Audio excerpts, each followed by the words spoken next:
ստանալու, պարզապես ցավալի է տանիքի անդամների, երեխաների այդ ապրումները, այդ գիշերվա այդ սարսափը, որ նրանք ապրել են, դե պատվի է, որ ապրում են մի երկրում, որտեղ իշխանությունները ձևավորվել են իբրև թե նման երևույթների դեմ պայքարի կարգախոսներով, բայց ահա իրենց լակեյները, իրենց հերոսակները պարզապես կատարելագործել են և դարձել են մարդկանց աղաբեկելու և վախի մատնելու փորձերի դոկտոր պրոֆեսորներ,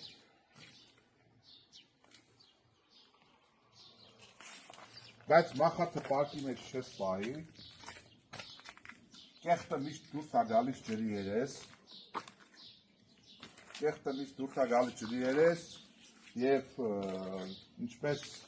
կա քարերը նետելու, այնպես էլ քարերը հավաքելու ժամանակը, ոչ մի բան անպատասխան չի մնում, ոչ մի բան անհետևանք չի անցնում, ամեն ինչ վերադառնում է և իշխանությունները թող ուղղակի իրենց տարբեր մակարդակներում իմանան, որ երբ որ օրը եկավ, պատասխանատվությունը իրենց յուրաքանչյուրի դռանը չոքելու է։